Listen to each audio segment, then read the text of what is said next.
স্বামী যে কি জিনিস এটা বুঝবেন ওই সময় যে সময় আপনার ডিভোর্স হয়ে যাবে।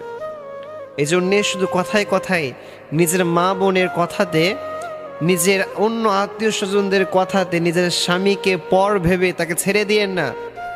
আপনাকে ডিভোর্সের আগে সবাই বলবে চলে আয় আমার কাছে, কি লাগবে তোর সব দিব আমি। বাট ডিভোর্স যখন হয়ে যাবে তখন বুঝতে পারবেন যে দুনিয়াটা কত কঠিন। একটা মেয়ে সবচাইতে অসহায় সে সময় যে সময় সবাই তার পাশে থাকলেও তার হাজবেন্ড তার পাশে থাকে না। আর একটা মেয়ে সবচাইতে সুখী হয় সে সময় যে সময় পুরা দুনিয়ার মানুষ যদি তার বিপক্ষে চলে যায়, বাট তার হাজবেন্ড যদি তার সাথে থাকে, ওই মেয়েটার কোনো ভয় থাকে না, কোনো পেরেশানি থাকে না। এই জন্যে হাজবেন্ড স্বামী এটা হচ্ছে পটবৃক্ষের মতো। যারা স্বামী নাই সে জানে স্বামী কি জিনিস।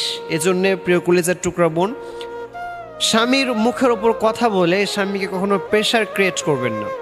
একটা ছেলে সে সংসার চালায়, সে সংসারে অনেক দায়িত্ব সে নিজের কাঁধের উপর চাপিয়ে নেয়।